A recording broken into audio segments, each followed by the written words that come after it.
Assalamualaikum, sir.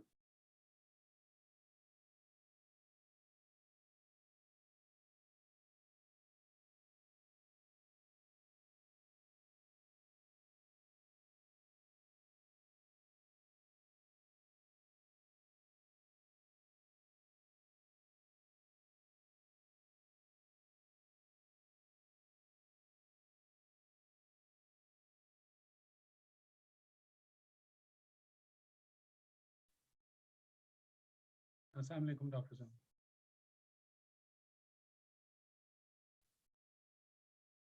Sir, आप mute. Yes, Horace, can you hear me? Yes, sir. You're clear. Okay, okay. I think So you can make. Join again. So would you like to start or? Yeah. Okay, sir.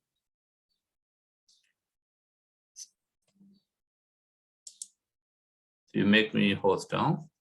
Yeah. Okay, okay, okay, okay. I'm sharing the presentations.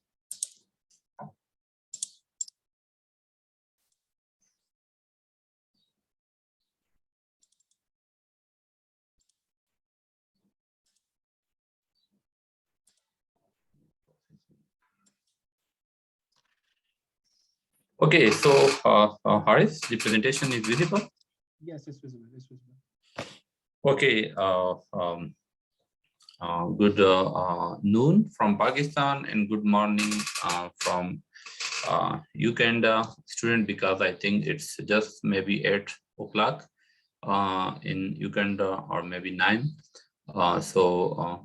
My name is again Dr. Samiullah. So today we will have a lecture about image processing and classification. So we'll have a short lecture about image processing steps and then classification.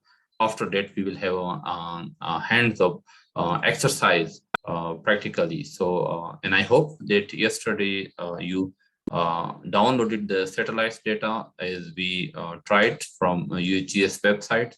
So today we will do this practically also. We will forward that.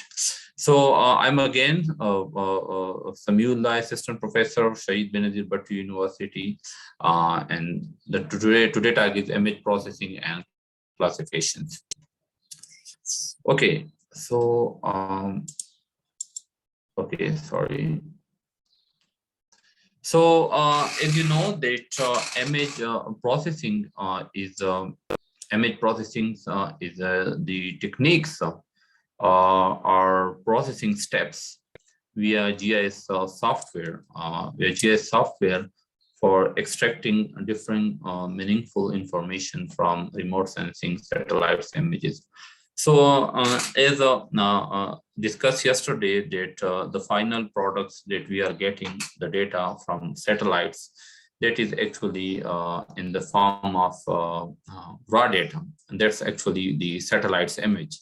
So it's in the form of digital number or pixels, but these data need to be processed and via GIS software by the GIS experts. And after processing, we will get the meaningful information which are required for example, the forestry people will get their own information, agriculturists do their own, geologists do get their own information, and the other users will get their own information. So many image processing and analysis techniques have been developed to aid the interpretation of remote sensing images and to extract as much information as possible from the image. So there are a variety of image processing steps are available. So software, there are hundreds of algorithm, classification algorithm, hundreds of techniques which can be used for image processing for getting different kind of information. So every expert of field are trying to develop their own algorithms, their own classification algorithm, and some other techniques, and they are getting their information according to their own need. So the choice of specific techniques or algorithms to use depend on the goal of each project.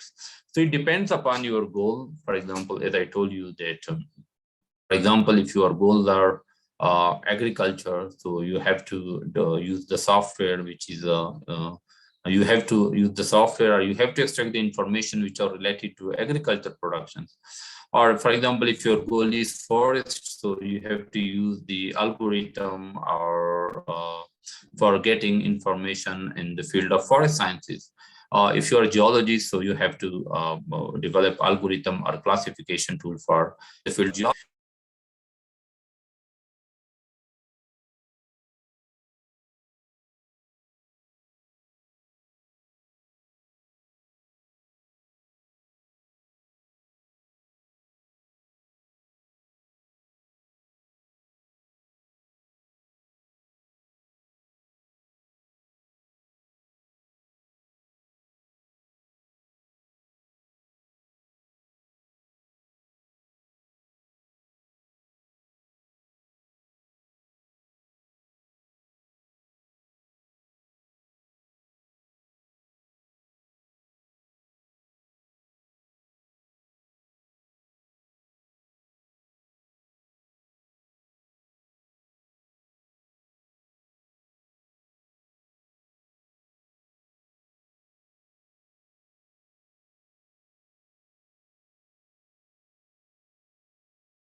You're mute, sir. You're mute.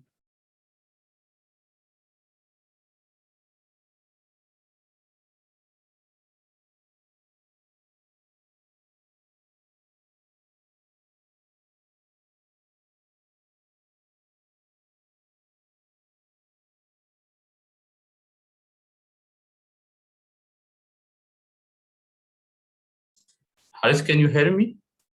Yes, sir. Good to go. Actually, Horace, today I'm sitting somewhere from a forest guest house, so I hope there will not be that much big problem from the internet. But I have also a recorded session of that lecture, so I will also share at the end, okay, with you. So that's also available. So I will start. If you keep having lag, you can also feel free to turn the video off. That reduces the bandwidth if you face any errors. Okay, okay, okay. But for your for the training, I recorded yesterday one session. Okay, so yeah, for this lecture and even for the hands-off training. Okay, it's just because that I'm in a forest. So if there is any problem, I will share. I will have to send you this video, and this is also possible. Okay. You can email it to us right now, so we'll have it. Yes, I think it will be a little big, but still I'm here. So if there is a big problem, I will send it to you. Okay. Okay. Okay, that's fine. Okay, we'll continue now. Okay. Yeah. Okay. So the first one, as I told you, that's actually the radiometric correction. So radiometric correction actually include the calibration of the pixel value and correction for error in the value. So the process improve the interpretability and quality of remote sensing data. So for example, when you get the data, it's a problem. You have to do some radiometric correction. For example, these value recorded for a given pixel included not only the reflected or emitted radiation from the surface, but also radiation scatter. Yesterday, one of the question was asked that is effect of the scattering, atmospheric scattering on the sensor, and that's actually the problem the problem of the scattering that we are getting a data, but that is sometimes blur or sometimes it's not clearly visible. So we are going with some radiometric correction and then to make it much more visible for classification or interpretation. So simply, for example, that what we are doing this, that we are converting DN's value, that's actually the digital number, to radians based on the rescaling factor provided in the metadata file.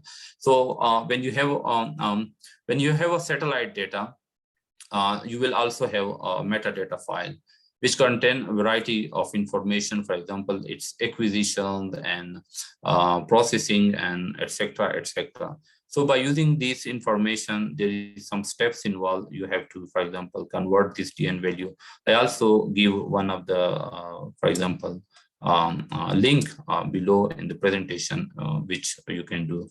And after that, sometime we are doing with convert radiance to top at atmospheric reflectance, required additional information like Earth, Sun distance, solar, zenith angle, exo atmospheric radiation. But these atmospheric, for example, for radiometric correction, we are already nowadays getting data, for example, level 1 products or maybe level 2 products. So in majority of the cases, the level 1 products, these correction has already done by the organization which you get the satellites data. So this is in majority cases that is done. For example, we will be using these Landsat aid data today. So it's a kind of level 1 products. So they already done some radiometric corrections of these satellites image. So we don't need to do it again. Okay.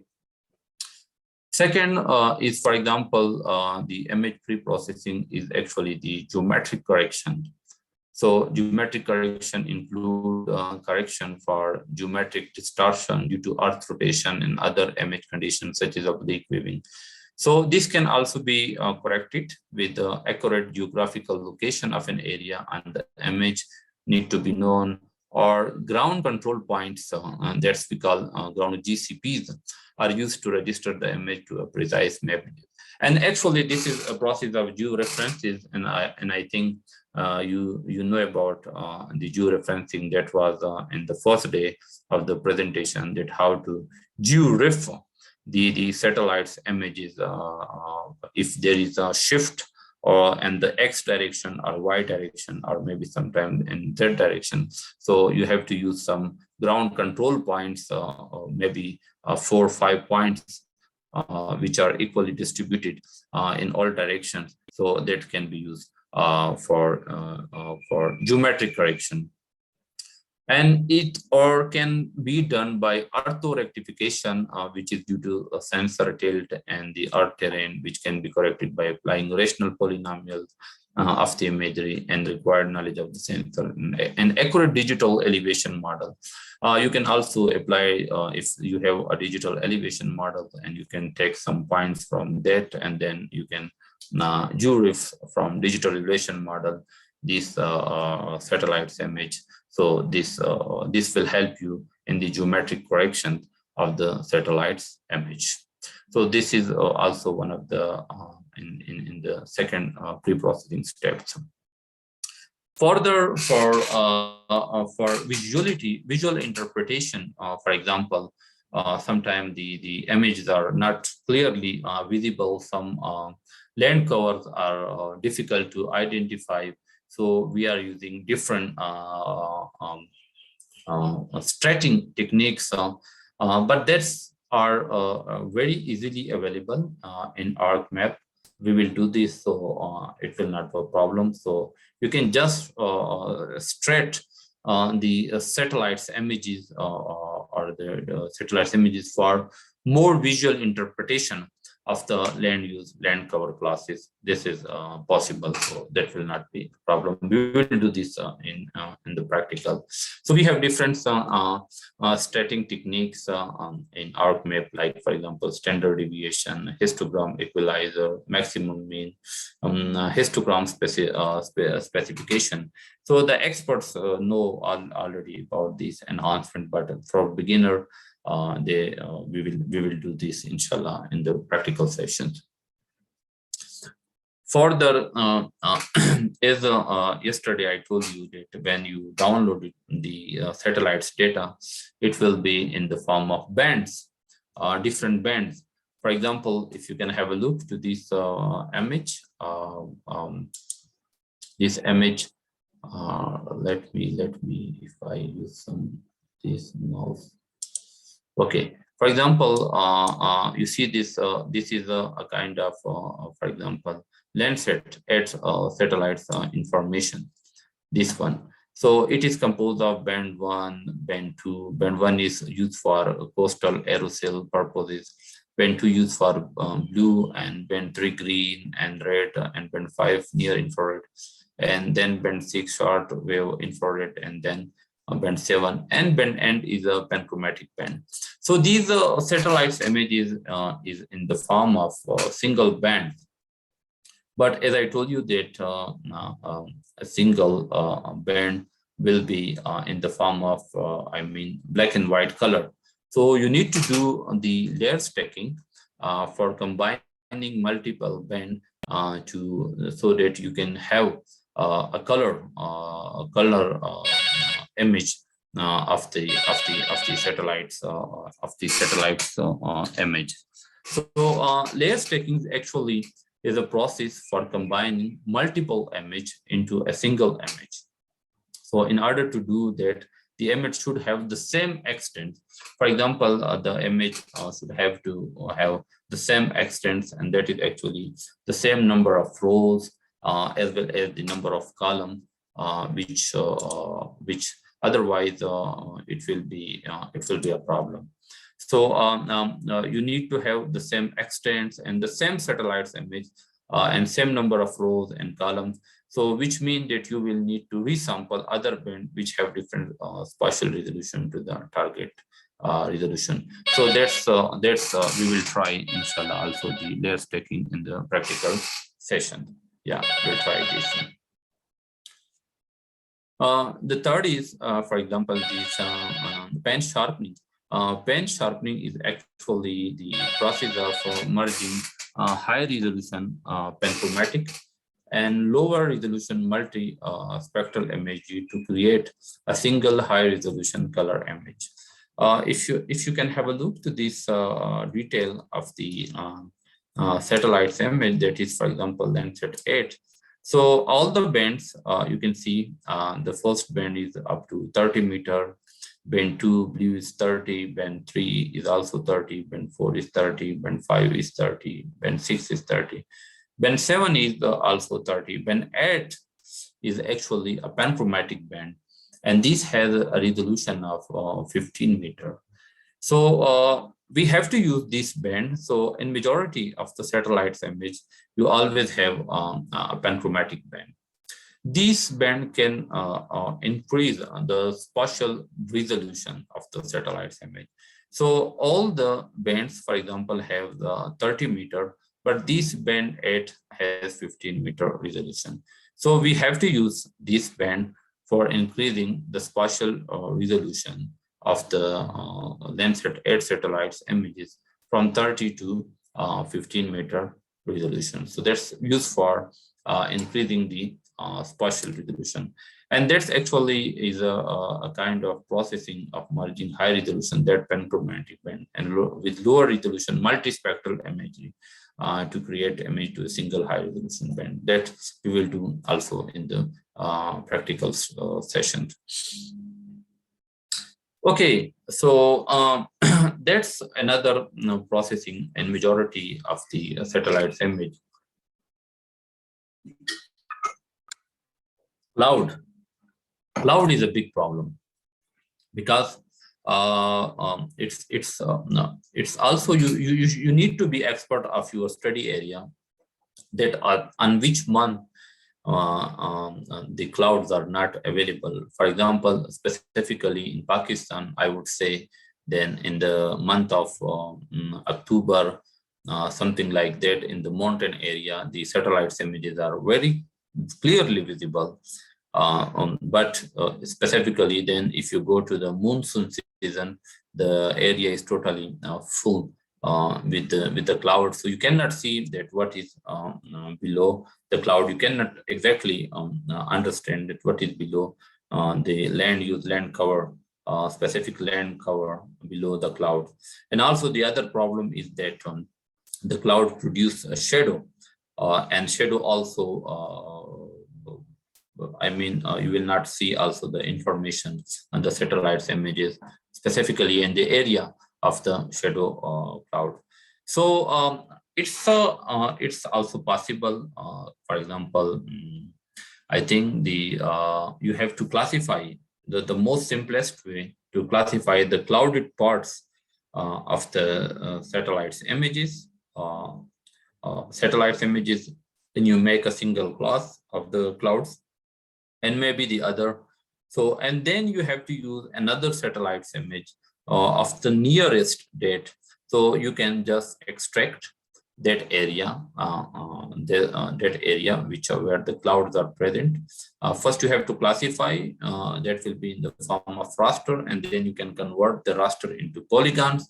When you have a polygon of these clouded parts or along with this shadow, then you can easily extract that area, and then you can mosaic that area from another satellite images of the nearest band. So this is possible.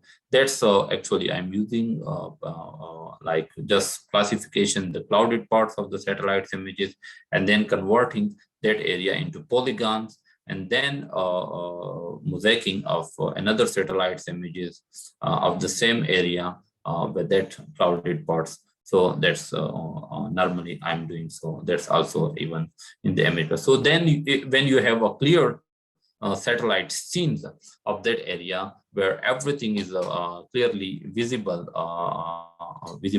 then you can easily classify the land cover classes. That's in our session. This is actually a little time consuming. It will take a large amount of time. In this session, this is not included, but it's very easy possible. Yeah.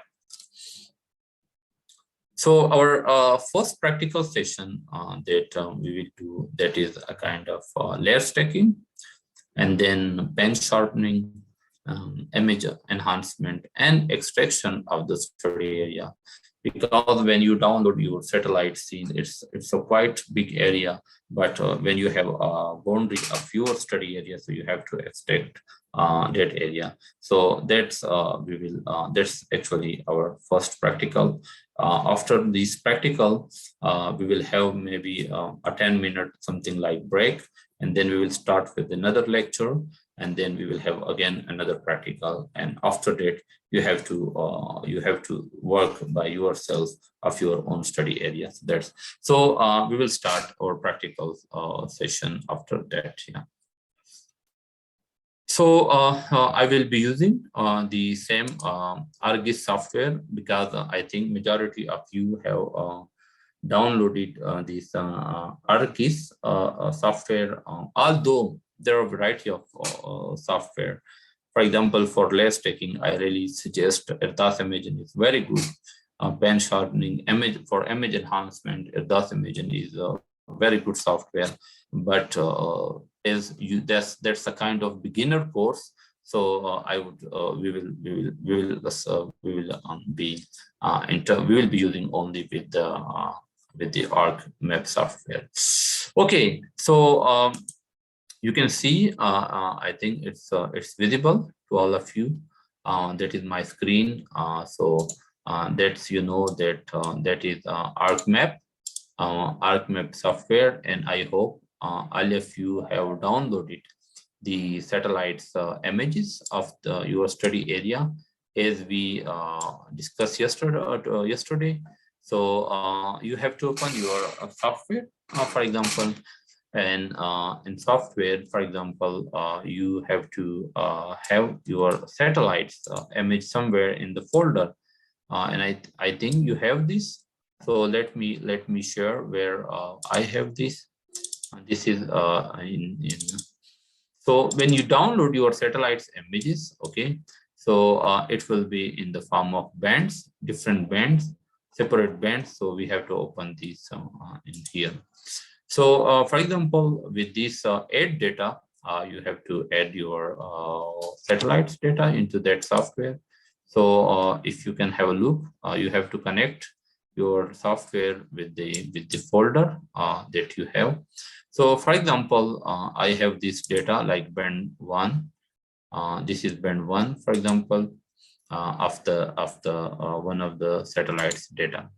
But as I told you that band 1 is used for coastal aerosol purposes. So I think we don't need to use this band here. So band 1 is not important for us. So I will go with the band 2.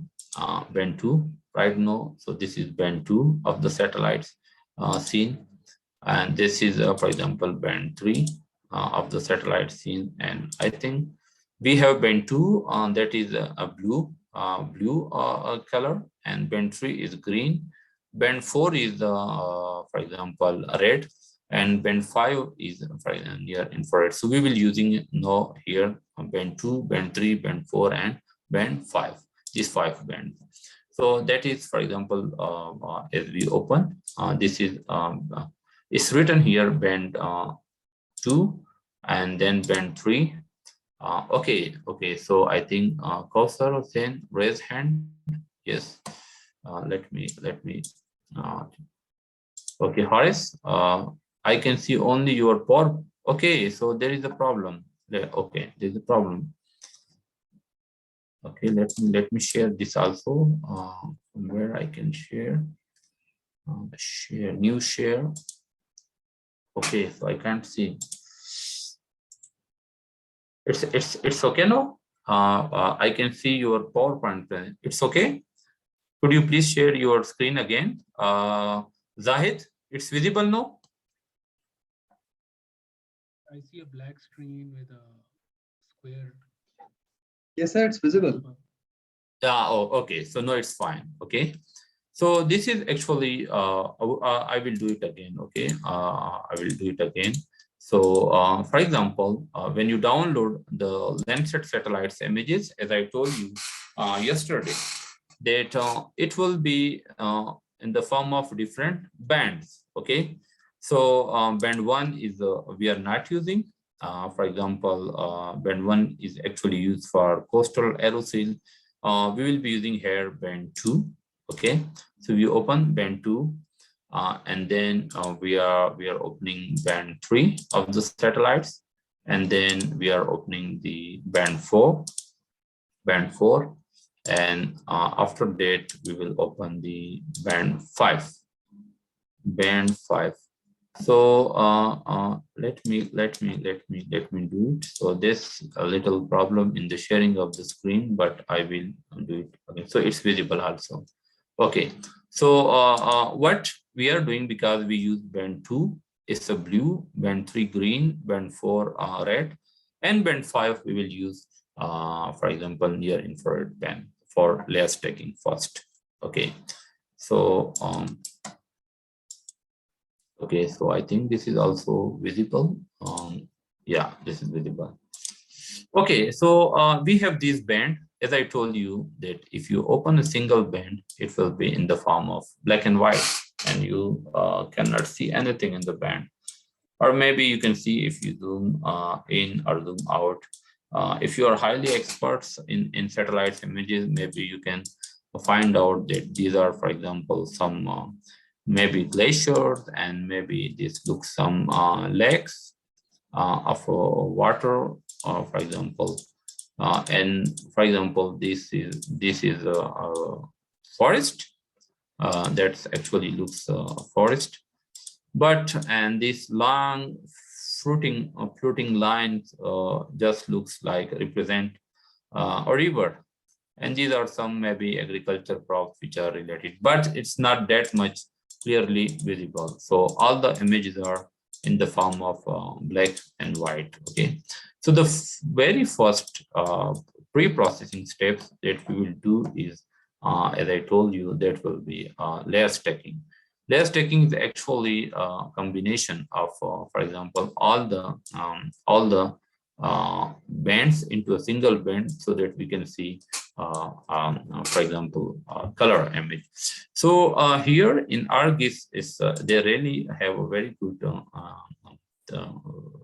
login, and it's very simple. For example, if you just click on window, you have image analyst tool here. So you can just click on it and it will be appear, and you have all these bands here, for example. So for instance, if you click on band 2 and then you make control band 3, band 4, and then band 5. So when you select all the bands, you just come here, you have this option. This is, for example, for clipping, clip option. This second one is, for example, for masking. The third one, you can see this is for layer stacking. Okay, it's a composite band option. This means that combine the selected layer to form a temporally multi-band layer. So you, after selection of all the band, you can just click on it. So it will combine all the band. So now you can see we have a color image, and majority of the land cover is now visible. So now it's much more clearly visible. For example, this is a forest. These are some agriculture land, and these are some, for example, river in it. And also you can see these are some other land cover, barren land. Okay, and also you have some, for example, some glacier here that is looking on the top of the mountains, and also you have some lakes, big lakes. Here you can see a big lakes.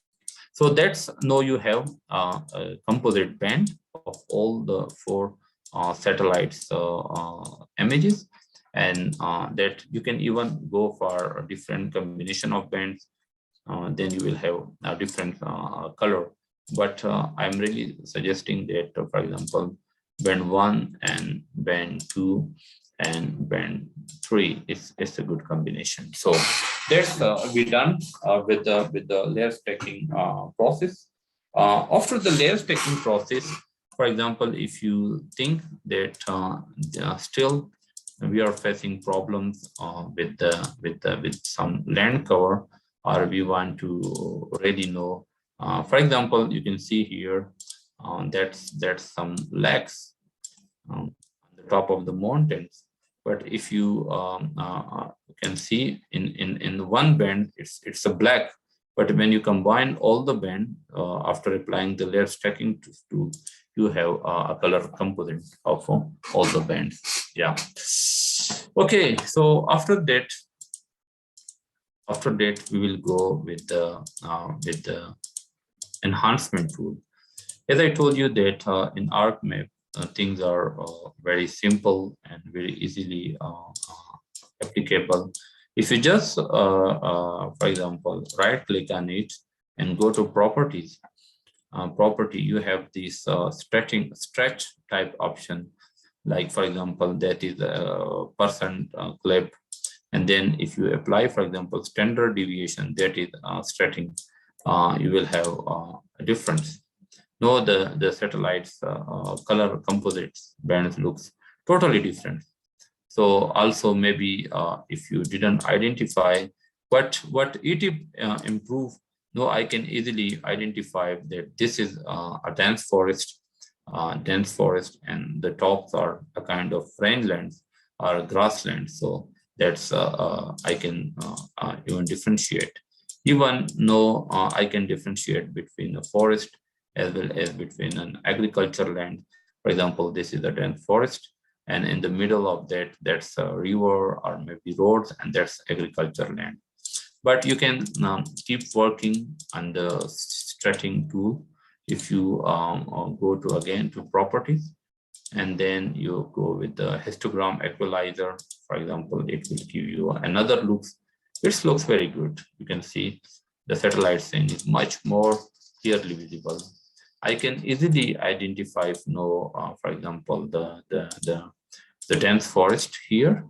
For example, visually, you see that these all patches are dense pine forest, and you can see that's a river which is passing just on the border with the forest, and that's actually the agriculture land which are just present on the side of the on the river side. Okay, that looks also very good, this setting.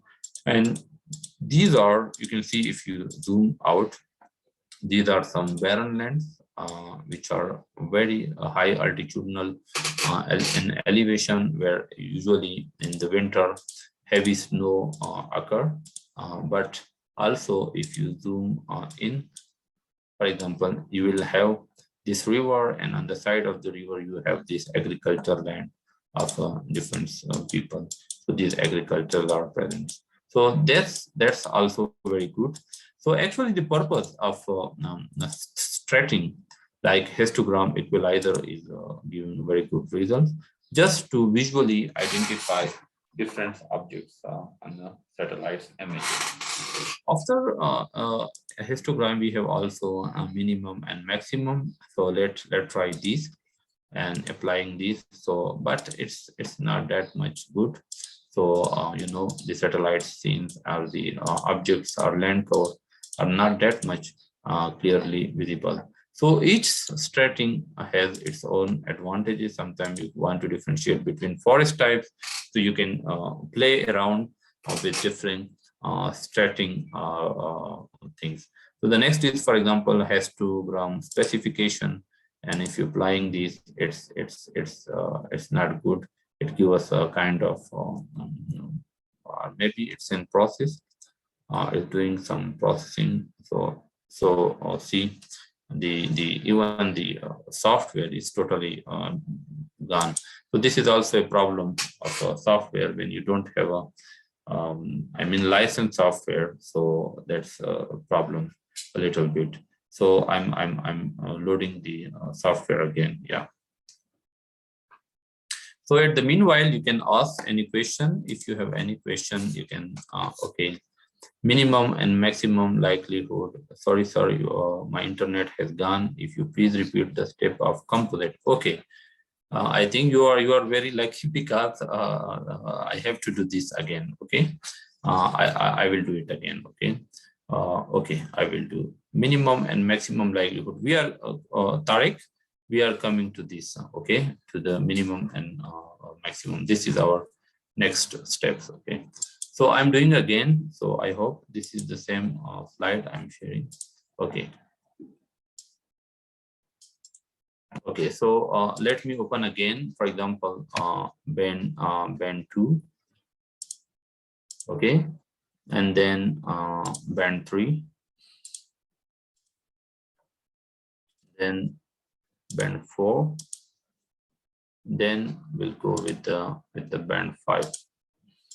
Band 5. Okay, so we have 4 bands. No, you have to.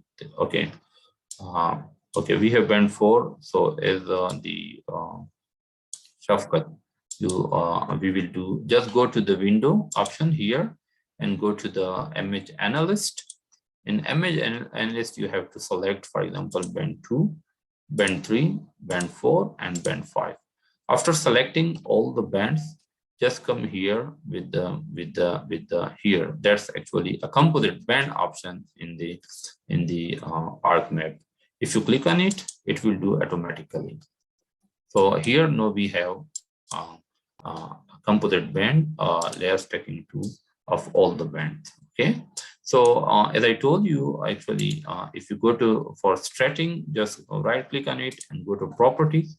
And then you can go with the histogram equalizer. That's give us a very good result. If you apply this, it will give you more results. So I hope it will be now clear for Shafqat. Okay. Okay. So after that, I think you have to save this data on this composite data. Okay. So just right click on it and thank you.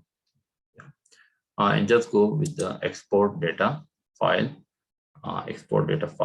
and then you have maybe your folder where you want to save, or it will also be saved. So you just go there and just save it. Okay. So yes.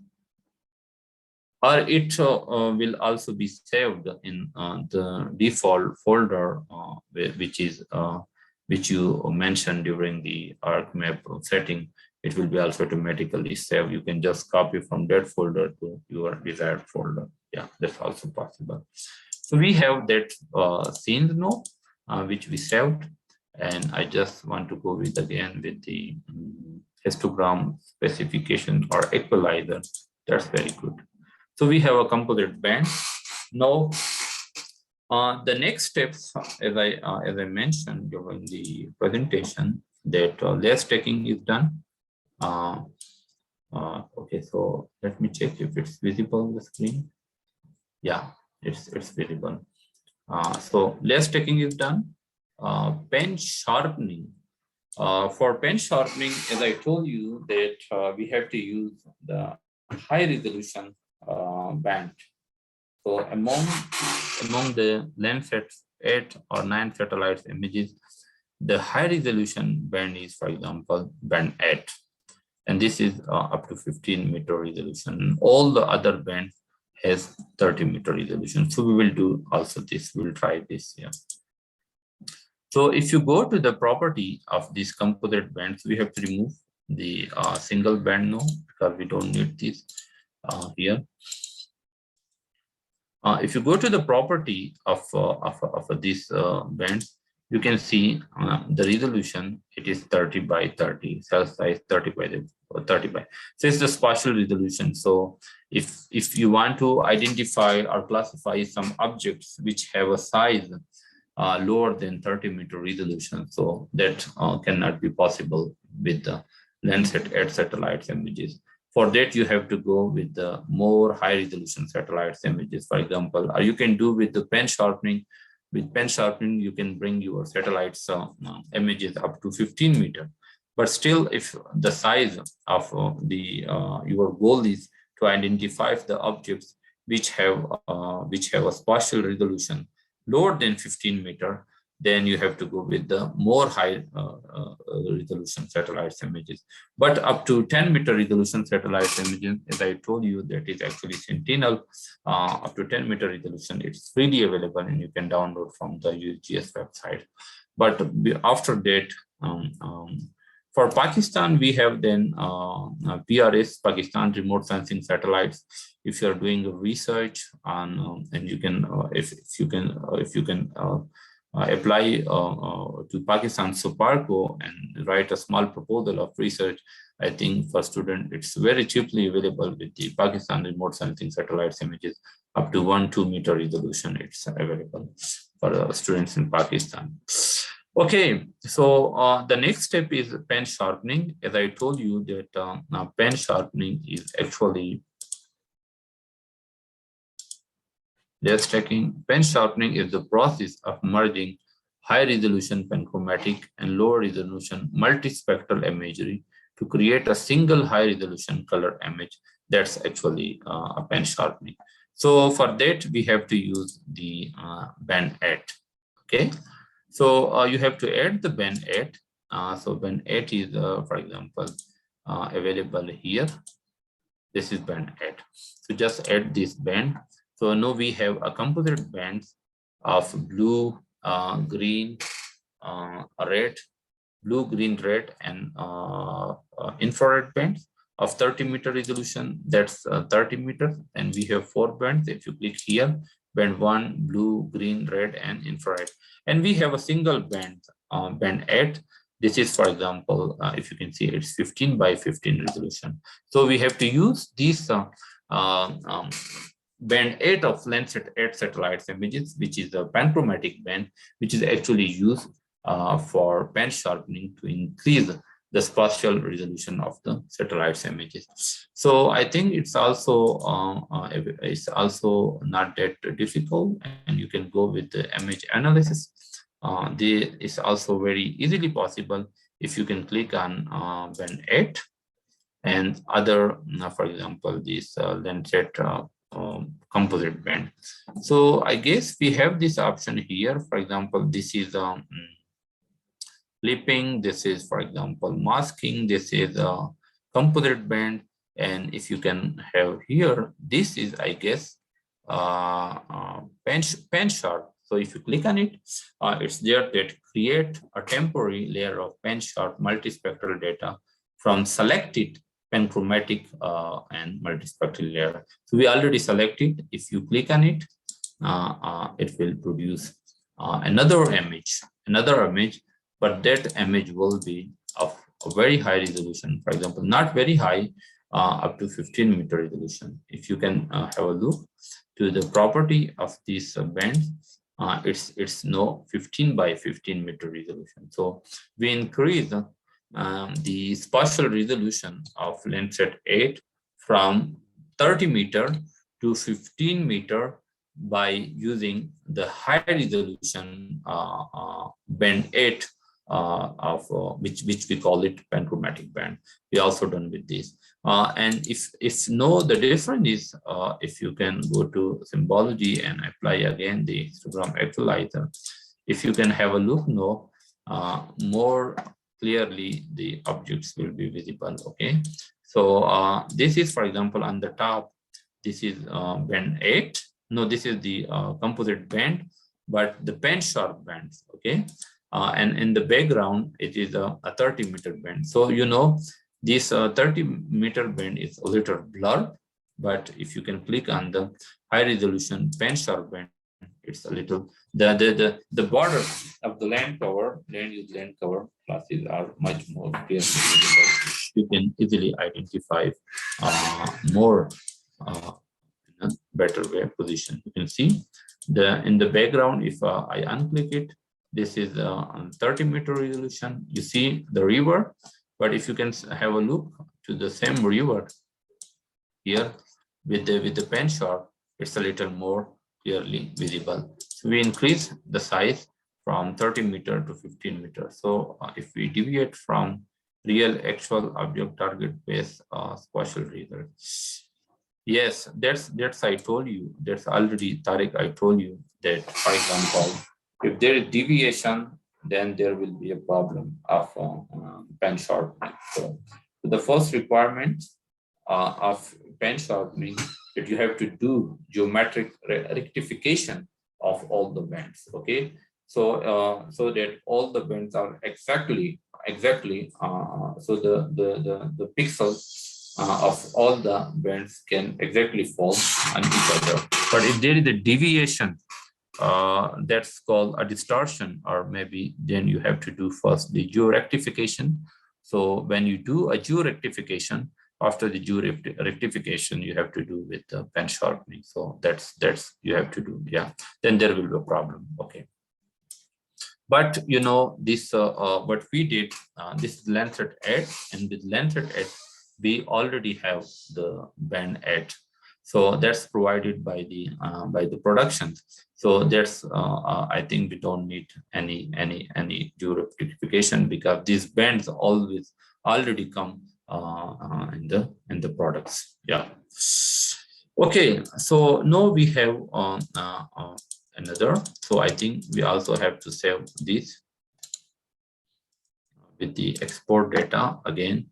So we will use, because this one this one for further processing steps. So I will write here with a small thing that is pen sharp.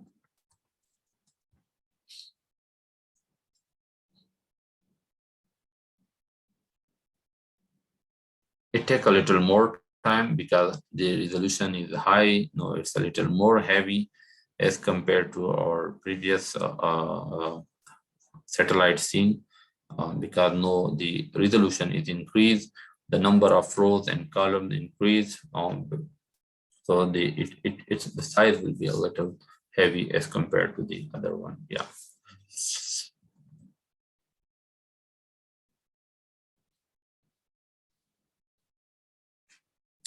Okay, so it's in the posting. The final practical, for example, session is actually the extraction by applying the extraction by mask tool. It is actually, for example, this scene cover the part of Afghanistan and Chatral and Deer of Pakistan. So it's quite big scene. It covers a large geographical area. I think, I'm not sure, it's 60 by 60 kilometer or something like that, but I'm not sure. You can search on Google, you can just measure. But the main thing is our AY, area of interest. So we have to extract only that area which we are interested to work on it, because we don't have interest with for the entire scene. So, and that's our final date, how to extract the area of interest. That's will be our last, for example, practical of this session. Yeah. So, okay. So, for instance, you already know, and you already did, I guess, this shape file, because that's you are doing from the first day, that how to create a shape file, how to create a boundary, and that's I think in the first 2 days that was in the practice. But as I told you yesterday, I also share some of the online links that how to download a geographical boundary of a country, or geographical boundary of a district. These shape files are already available. So you can just download that shape file, and then you can extract your selected area where you want to work. Or maybe you can just build a shape file in Google, and then save it in KMZ or KML file, and you can just convert this KMZ in ArcMap from KMZ to layer, and from layer you can just export in the form of shape file. You will have the boundary of your study area. Or you can just go with the add data, and you have a lot of data in the but it's actually I'm not on my ArcMap is not online to the internet, so you have also some data. You can make a polygon of your study area. So I already have one polygon in my folder. For example, that is a polygon which we will work on it. That is actually I supposed to be my, for example, study area that I will work on it in the future. Okay, so suppose the scene cover really a bigger area, but my interest is, for example, only in this small area. So I will have to extract only that area. So for this, I think very simple. You can go to search tool. In the search, just click on tool. So in the toolbox, you can just, for example, option extract by mask. Extract by mask. So if you click on it, extract by mask, it will be open. So in the input raster, you have to add this raster data. For example, these satellites, multi-spectral composite band sharp bands. And in the input raster future mask data, you have to add your polygon of your study area. And then you can save it somewhere. For example, I'm saving here. Here, for example, that is a kind of, I think this is the same folder I have. Yes. So I'm saving here, for example. I will use the same name maybe, and yeah, just I will short the name. That is, for example, I will say that my study area. So you just save it. You have to go with .diff for extension, and then OK. So it will extract your study area, specifically the area of your interest. Okay. So I guess might also need to set environment and data analysis window. Yes. Yes. Yes, you have to do this. And that's you are talking. So no, it's done. We will. I'm coming to your question. Okay. So now we have this only the data of my interest, where I'm interested to processing further, to classify further. So the study of area, interest area. Okay. So okay, so much good. Okay, so this is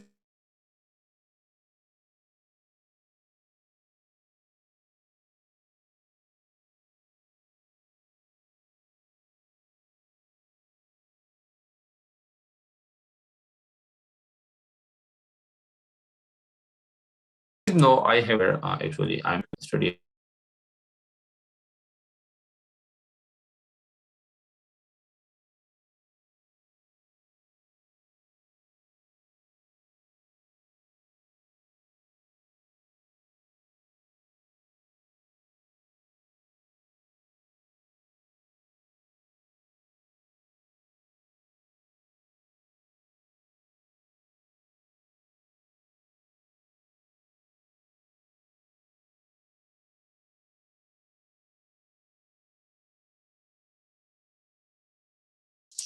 Sorry for the internet interruption. So, but I think no, it's visible. Okay, no, it's visible. Okay, so that's what. Okay, for the setting environment, when you install for the first time your ArcMap, you have to go with this environment view processing, and then go to the environment, and then yeah, view processing. Yeah, that's also, but I think no, that's you have to select the environment results, or maybe yeah, that's also can be checked extensions. It's creating problem. See your applications. No, it's a problem of the software. Yeah, take a little time. Yeah, you have to click all this extension. Okay, 3D analysis, org scan, you before plugin. So no, it's the problem of electricity, but the internet is working. So actually, this is our final steps, our first session. So I think after that we will. It's okay. Yeah, I'm visible to them. Yeah. Okay. So the final session. I think if you have any questions in this session, you can just raise your hand. I will try to answer your answer. Yeah. Okay. Babe Adam Haris, you can allow this Muhammad Babe Adamu, because he raised his hand. Yeah.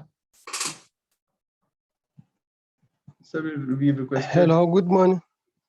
Yeah, good morning. I think it's Assalamu alaikum. We have afternoon here or noon here. You have morning. Okay, good day. Yeah, good day. Yeah. Please. My name is Mohammed Baba Adamu, and I am working from Department of Geography, Yobe State University here in Nigeria. Okay. So you are a geographer. Okay, please. Yes, please. sir. I am very much interested in this session because of how the approach and the steps are taken. Yeah. So I will be happy if you can share with us the slide that you presented. Definitely. So that we can be guided. Yeah, so that we can be guided by the slide, and we can carry out a number of exercises with this head of the slide. Yeah. So I'll be happy if you can share with us, Muhammad, including the practical session. Yes, Muhammad. I will share the slide with Horace. I will also share one video with Horace, and you can request Haris, which is actually the moderator of this session, and he will provide all the information. It's not a problem. Okay, you will get all the information. Thank you very much. Yeah. Thank you very much. Yeah, you are welcome. You are welcome. Any other questions? Okay, so one is in the There's no chat question. box. Thank you. Thank you very much. Okay. Thank you. Okay, Dr. Tariq Sardar from Kuhat. Thank you. Thank you, sir. Yeah. Have a nice evening.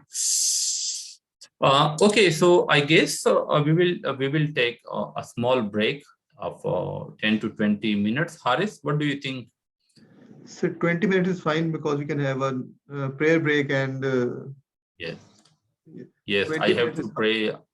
Yeah, so we will take a small break of 20 minutes, then we have another lecture, and then we have again a practical session again. Okay, so but I request to all the trainee, I will expect finally a complete land use land cover map from all the training. So Haris, you have to ensure this. Yes. Yeah. Okay, sir.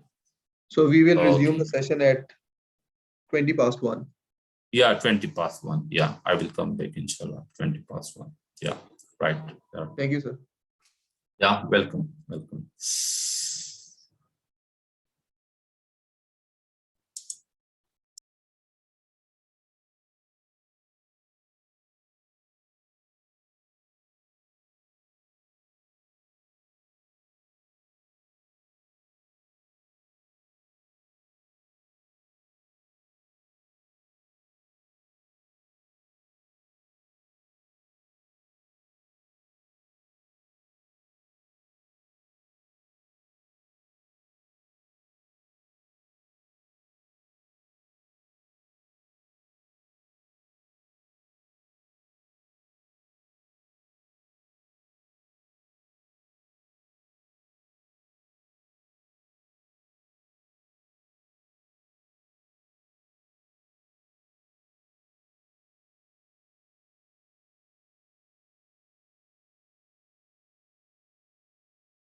If you're ready, sir, we can begin.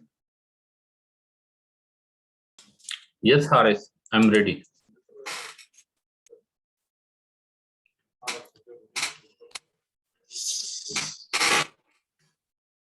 Okay, so we will continue with the next steps. You would have to share your screen again. Okay, okay, I'm doing this.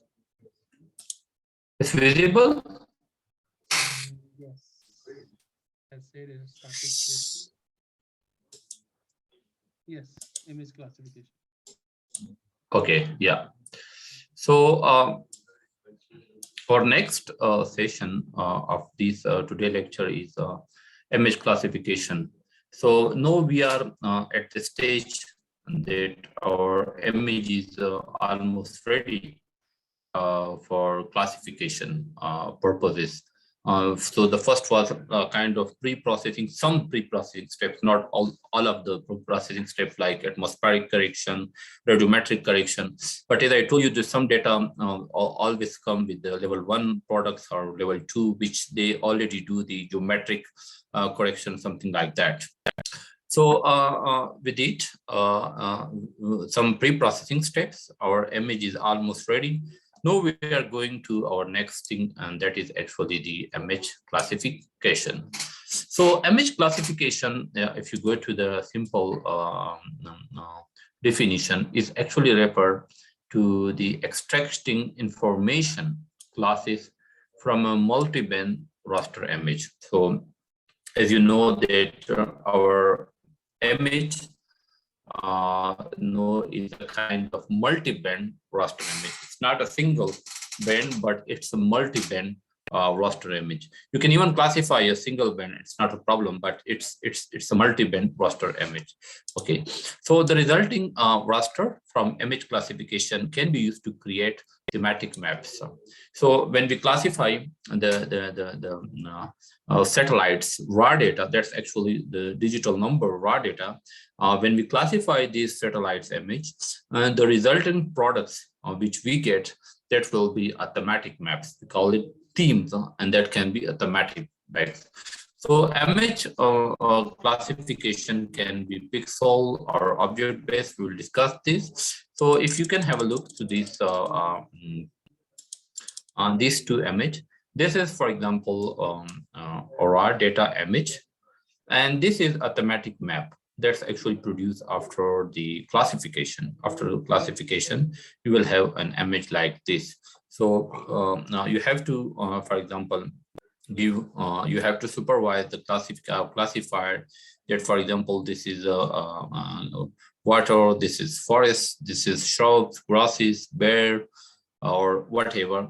Finally, the classifier will do the classification, will do this and discuss. So we will have today this kind of output from the raw data, raw multi-band satellites data, or raw multi-band Landsat 8 satellite data. So, before we have to understand a little bit about the image classification. So as I told you that image classification can be pixel-based or object-based. Okay, so the first is pixel-based classification. In pixel-based classification, actually, the image pixels are analyzed by the spectral information that they contain. For instance, we are doing analysis of the pixel, that which pixels belong to which class. So, for example, we need to know that, for example, these pixels belong to forest, this group of pixels belong to water bodies, and this group of pixels, for example, belong to agriculture. So if you can visually, for example, identify object that this is forest or maybe agriculture or maybe barren land or maybe water body, or the most important accurate way is that you can take GPS, global positioning system in your hand, and you go to field and to ground field, and you can just stand on a forest, on a homogeneous forest, and you can make a polygon in the forest, maybe few 10 to 15 polygon in the forest, and then in the water bodies, and then agriculture, and you can bring this polygon here, and you can interpolate this polygon on the satellites scene, and then inside of the polygon you can make a training sample of that land use land cover class. So when you make a sample of that land use land cover class, you can even then very accurately classify. But that only makes sense if you don't know that what is actually on the satellite's image, what is this. So that's actually individual pixels are analyzed by the spectral information that they contain. If you remember, yesterday we discussed a lot about the spectral response, that each land use land cover class has a separate spectral response, both in the spectral resolution as well as the specular or diffuse reflection. So water gives a separate spectral response. The pixels value of the water will be totally different from the pixel value of the forest area. The pixel value of the forest area will be totally different of the pixel value of the barren land area. And for example, the pixel value of the forest, if you want to classify forest from broadleaves and conifers, so there will be a very small difference between the pixel value, and you have to identify, or the classifier will have to do this. Even sometimes there is a problem to classify between agriculture land and forest land. So the remote sensing GIS doing all different kind of techniques to classify barren to agriculture land, forest land, or inside the forest different vegetation. So that's actually the job of the classification. So this is actually the pixel base is actually the traditional approach to classification, since the pixel is the fundamental unit of the satellite's image. If you can just zoom out to the satellite's image, you will have the pixel value. So this pixel value has a number, and each pixel value has a digital number. So that pixel is actually the fundamental, which we call the spatial unit of the satellite's image. And consequently, it comes naturally and often easy to implement. So the pixel-based classification procedure can be supervised or unsupervised. There are two types in a pixel-based classification. Okay, so the first one is, for example, the supervised classification. It's really clear. For example, the supervised classification. For example, you have a supervisor in your research. So the supervisor tells you to do this, your research, make such kind of research objective, research gap, and write thesis. So the supervisor actually train you and tell you the way how to do a very good research. Also, this is a kind of supervised classification. So in the supervised classification, the spectral feature of some area, no land cover type, are extracted from the image. Okay.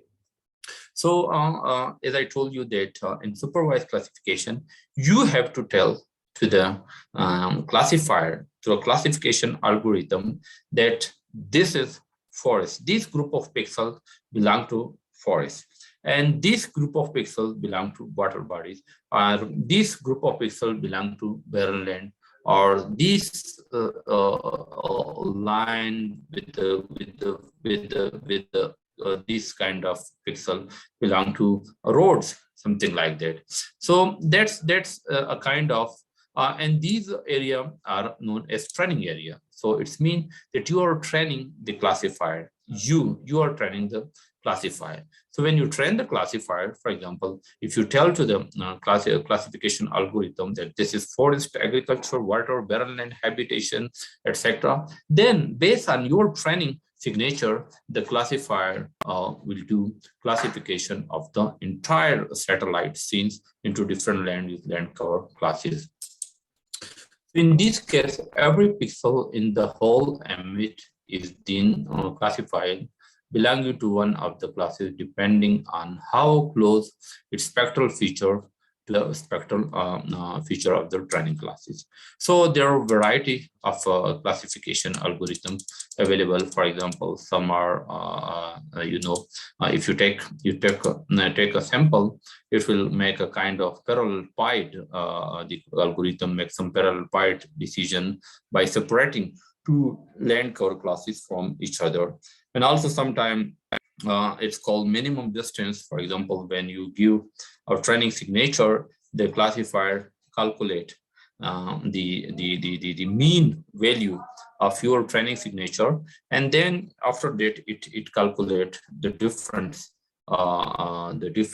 between two land cover, the minimum distance between two land cover classes. So when you select a group of pixels, first it calculate mean of that, and then for example they calculate a mean of for forest class, and then mean of for water body, and then it calculate the minimum distance between these two classes.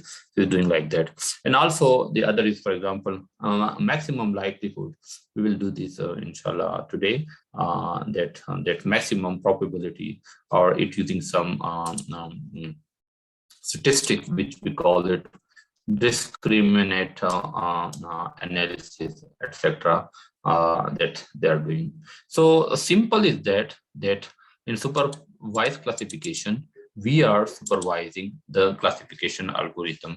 We are giving you direction to the classification, that this is one land cover, this is another one, this is the third one. So according to, based on our information, the classification algorithm do some statistics, like for example, minimum distance, maximum likelihood, and some other complex statistics they are doing, and then they're separating each land with land cover classes. But yeah, we have also unsupervised classification. Okay, so in unsupervised classification, actually, you just have to give the number of classes, that how many number of classes you want. For example, if you give that, okay, classify the satellite scene into 10 land use land cover classes. So the computer automatically group the pixels in the image into separate clusters depending on their spectral feature. So each cluster will then be assigned to a specific land cover type by the analysis. So for example, if you can see the algorithm here automatically classify. So for example, this is a satellite image. We give only the information that we need, the classification of that satellites into 1, 2, 3, 4, 5, 6 classes. Classify the satellites into 6 classes. The computer or the classification algorithm automatically classify the satellite scene into 6 classes. Like for example, he classify that one class, that another. After that, we are giving names on that. Yeah, this group of pixel which is classified by the for example classifier, that's water. And this group of pixels, which is also classified, which are just located on the border of water, this is water. And after that, we call this is coniferous forest, coniferous hardwood, and softwood. So by simply is that for example, in supervised classification, you have to train the classification algorithm. After training the classification algorithm based on your training signature, the classification algorithm automatically classify the entire satellites seen into different land use land cover classes. But in unsupervised classification, the computer program automatically group the pixel based on the homogeneous characteristics of the land use land cover classes. And after, when the computer classify the land use land cover, And then you have to label only, you have to only label the land use land cover that this group pixel was classified as a water or conifer or hardwood or something like that. So this is the difference between two classes. Or you can sometime, the post classification, we call it labeling only. Sometime the classification algorithm classified two classes which belong to, or three classes to one class, and then you just have to do a post classification sorting, and you can just classify three classes into one, that these all three classes belong to forest, or these all three classes belong to conifer, these all three groups of classes belong to hardwood or something like that. That's actually the difference, supervised and unsupervised.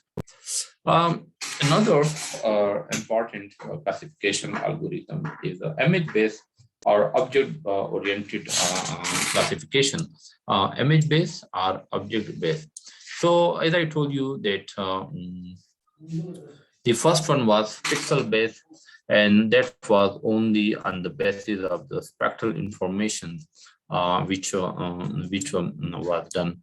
The object-based classification is actually also an unsupervised classification. The computer automatically makes polygons on every object. So make a polygon, the kind of thematic map. So it uses both spectral and spatial information for the classification. So here it using both spectral and spatial information. The process involved categorization of pixel based on the spectral characteristics.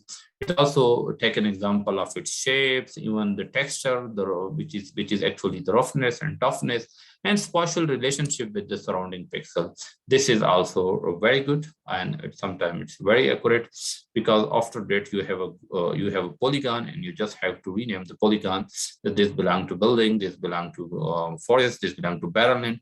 So object-based or feature are group of pixels that are similar to one another based on the spectral property, example, color, size, shape, and texture, as well as the context from the neighboring pixel. So that's one of the good example. Image segmentation is the key component to the object-based classification. So normally we have, as I told you, two types, like pixel-based classification and image-based or object-based classification. So in the pixel-based, we have a supervised classification. So in supervised classification, you have to train the classification algorithm. So based on your training signature, the satellite's image automatically classify the entire scene. So in unsupervised classification, the classification algorithm automatically classify the land use land cover classes from the satellite's data. You only will have to give information about the number of classes, how many number of classes you want. After the classification by the classified, you have to label only the classification algorithm. The third is, for example, object image classification, object-based classification. It uses the spectral information, the texture information, the shapes, and also the spatial relationship with the surrounding pixel, and it make a polygon on each land use land cover. So after that, that's we call it a kind of image segmentation.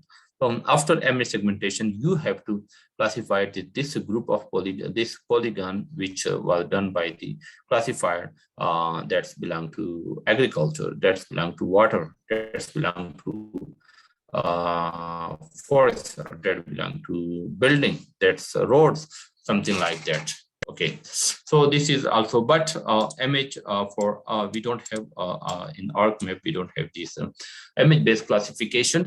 This is actually we are using e-cognition software for that. So this cannot be in our practical session, but maybe in the future, if we will have a very extensive training of GIS or remote sensing, we will go also with that in the physical exercise. So it's a kind of beginner at the moment. Apart from that, just for your information, that this is not the end. We have other parametric and non-parametric classification algorithm. This simple is that the classification, when we're doing analysis from classification or image analysis, we get a map. Okay.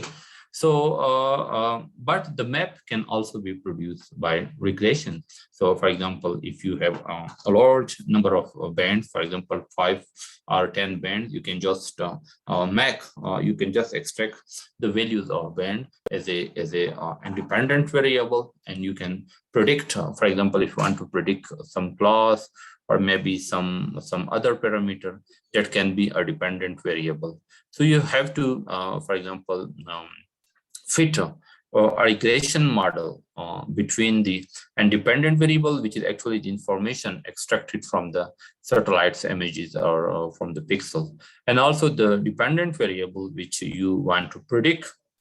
So when you find a very good relationship, a very good correlation between the dependent variable which you want to predict and independent variable which come from the remote sensing, then you can also create a very good maps from the remote sensing data.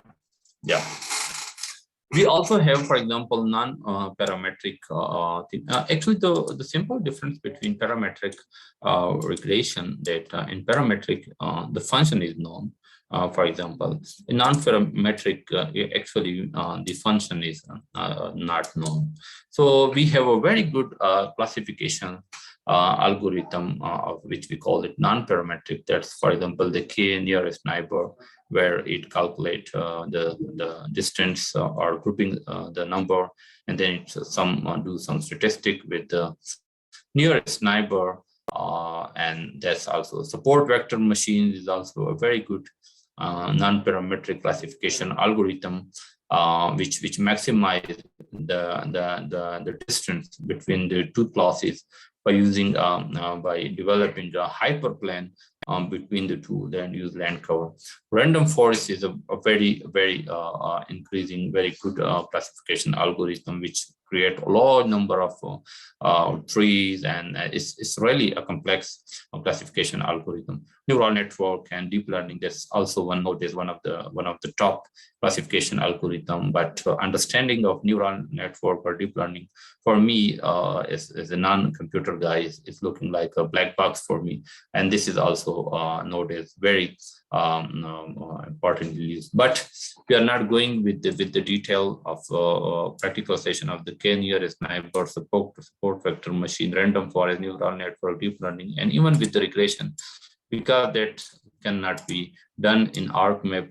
And for this, for example, we are using the R statistics software or Python environment for all this algorithm. Although some algorithm of specifically the k nearest neighbor, support vector machine, and random forests are incorporated in some GIS software. But for more detail, we are using this statistical software for satellites image classification using R or Python or maybe some other language parameters. Yeah. Okay, so that's as I told you. Sorry, that was I skipped one of the slides before. That was, for example, a segmentation. The detail of segmentation, as I told you, that it is the process. Actually, this should be after that. Yeah, that was a little problem of that. So that's process I told you that the image are grouped into segment, object, or feature that have similar spectral and spatial characteristics. Each of these objects or feature contain multiple pixels. The segment in the image ideally correspond to the real world feature. For example, it takes color or spectral properties and size, length, width, and shape, texture. So it takes a lot of parameters as compared to the pixel-based classification, which only make a decision on the spectral response. But the image classification, the object-based classification, that is actually the image segmentation, which take into account a lot of other parameters, like, for example, color, spectral quality, which calculate mean, standard deviation of each band, brightness, band ratio, size, shapes, texture. This clearly indicates that image object-based classification will be superior as compared to the pixel-based classification. But For example, this is a scene, or maybe an area image, or a high resolution satellite image. So this was segmented by using object-based classification. So it makes segments around our polygon around each object. After that, we just select that polygon and we are labeling that polygon that, okay, that's actually the barren land and this is the forest land or something like that. So that was a little bit a short descriptions of the image classification. At the meanwhile, if you have any question, otherwise we are going to the practical session of that. Okay.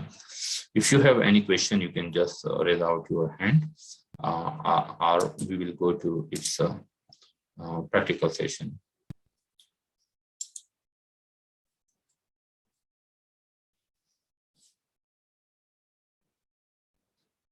Okay, so I think we will go to the practical session of that classification. So as I told you that this is, I think it's hopefully it will be visible to all of you.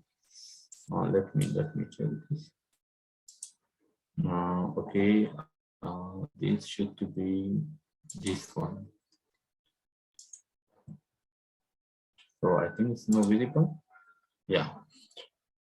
Okay, so this is, as I told you, that we prepare this scene of the study area after downloading this satellite scene from the GIS website, and that was in the form of different bands like maybe 11 band, and after in this band we selected the red, blue, red, green, infrared bands, and we make a multi-band raster from it. After that, we went for the after layer stacking, we did the pen sharpening of that band, and after pen sharpening, we extracted our own study area by using extract biomass tool.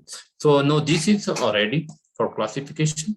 So now we will go with the supervised classification. We have to supervise the classification algorithm that what is this and which kind of land cover we can produce from that image. So actually, if you just right click under this, you have here the image classification, or so it's not now visible, but if you click on here, it will be appear. Yeah, so it's actually, yeah, this is here.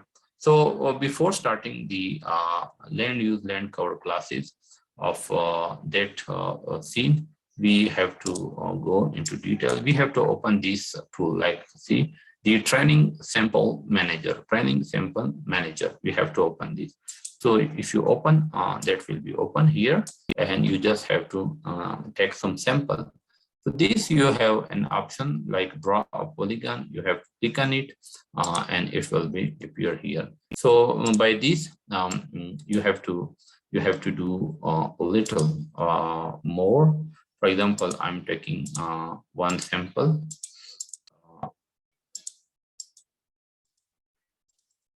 It appear here. So this sample belongs to, for example, forest land. Okay. Normally you have to take many sample for more accurate classification.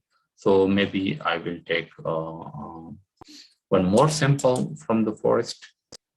So, but you have to zoom in by taking a very homogeneous training signature.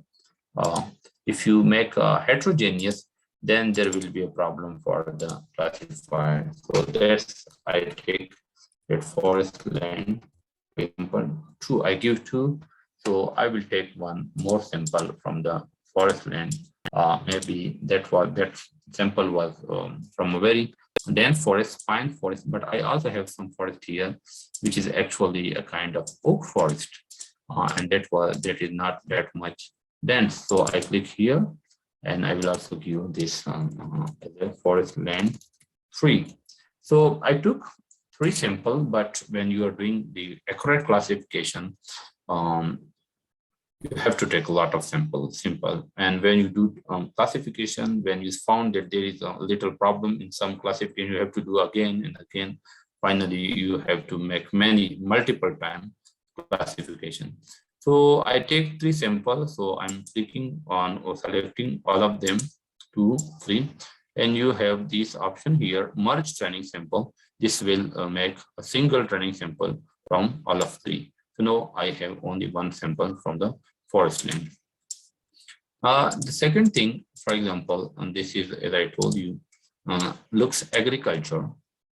So for agriculture, you also will have to go a little more deep, and you have to take some training sample from the agriculture land. But try to take some homogeneous, not heterogeneous. That will be a problem again and again for all of them. So this is agriculture land. And maybe I will take some more from it.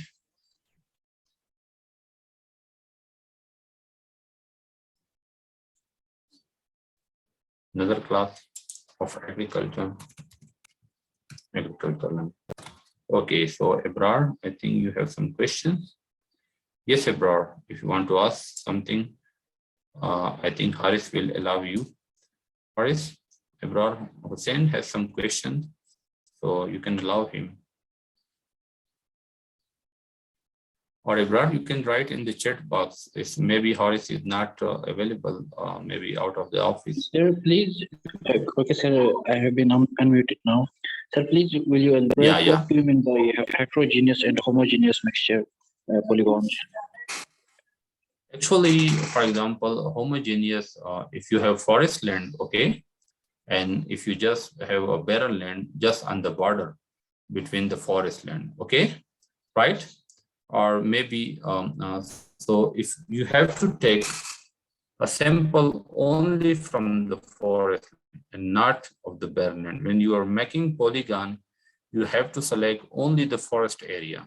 That this is forest. You don't have to take a few pixels.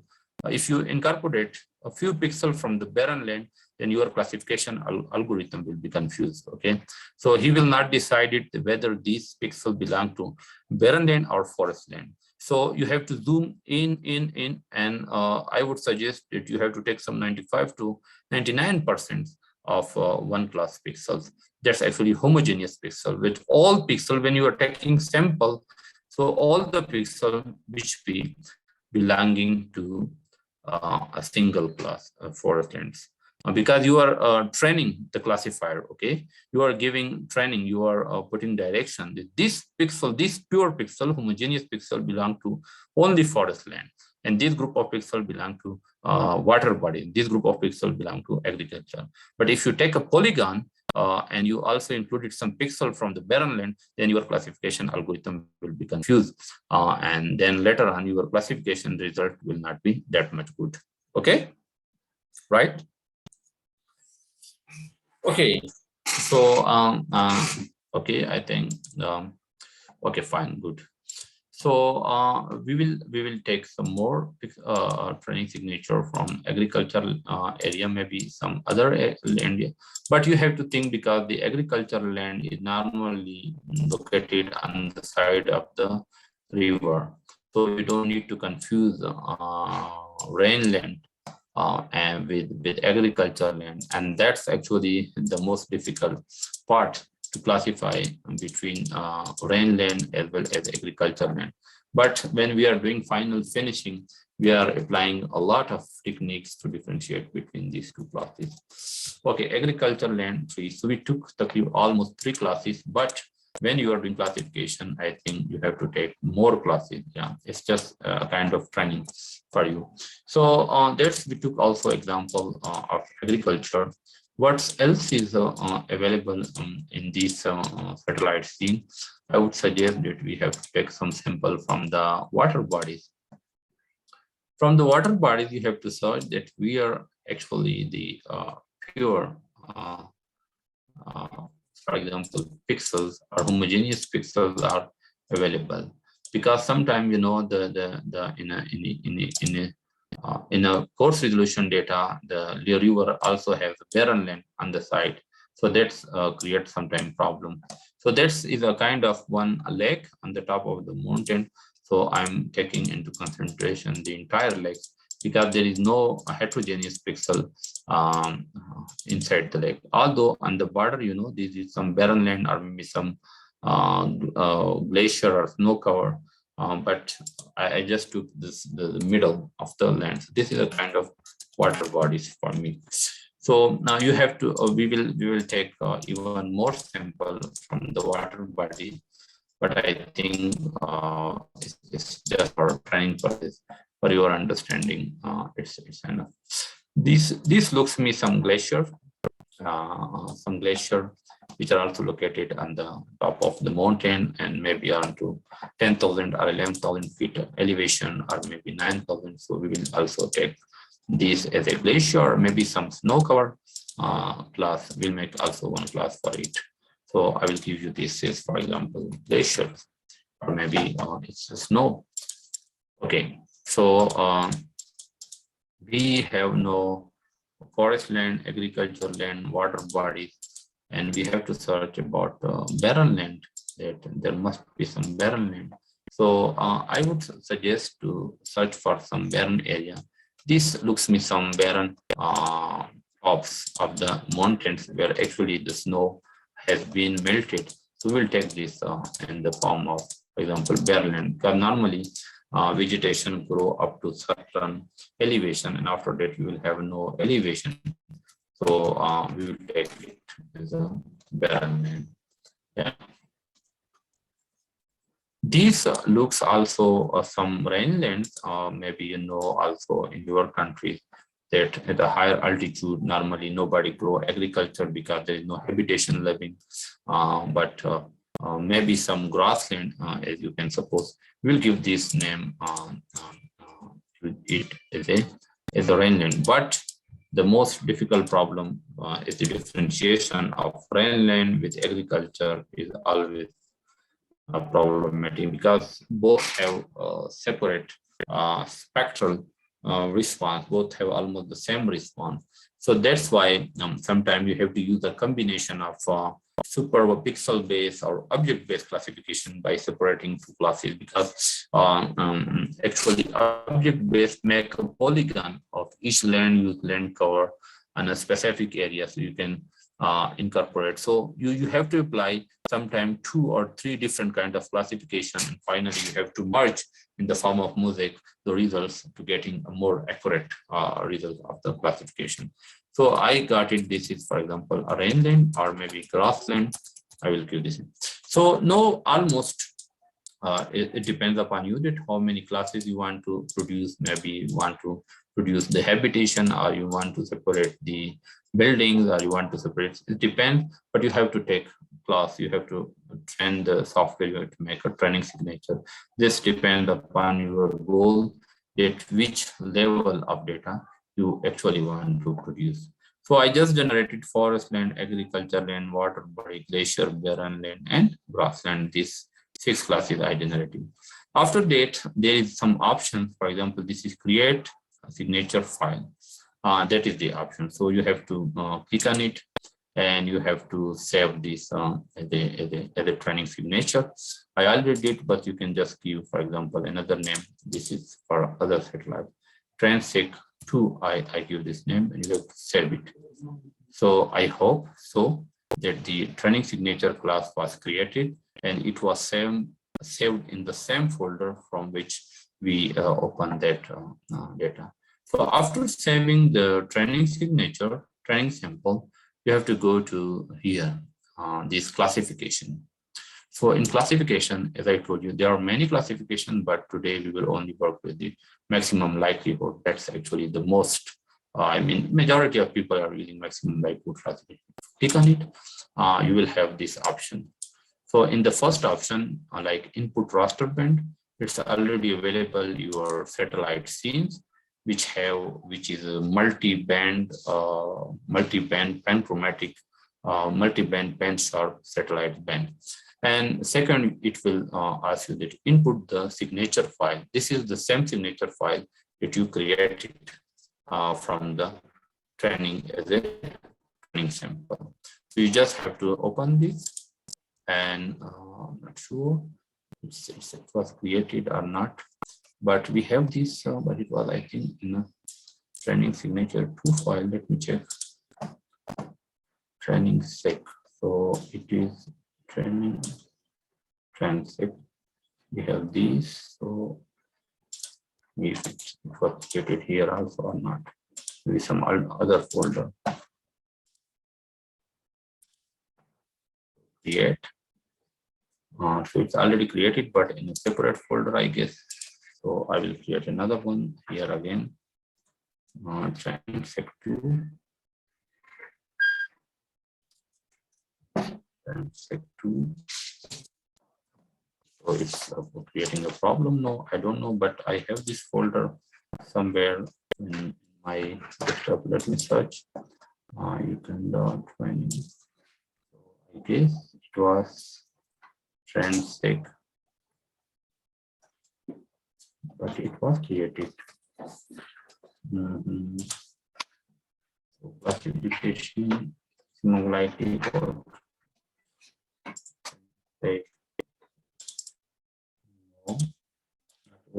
this here, it was here in the folder. So I opened that transect which was created by me.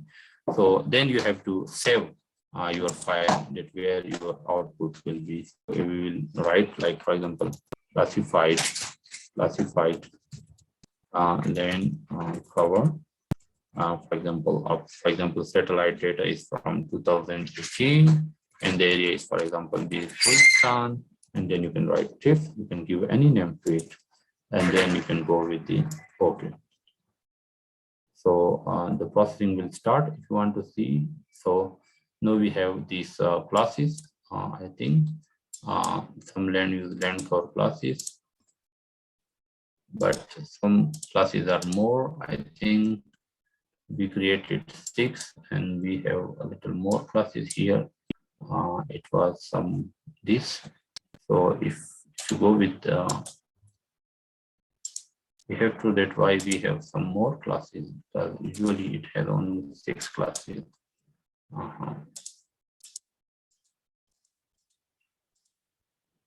Okay, so I will do again. That's why we have that much maximum likelihood.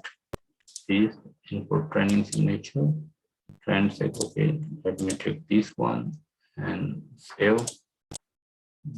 Classified deal is done too, but it will not work.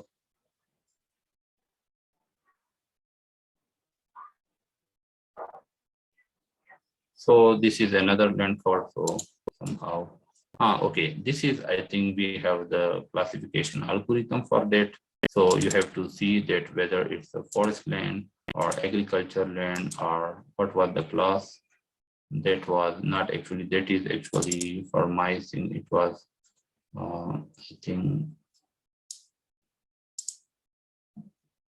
that was red color, and that was forest land.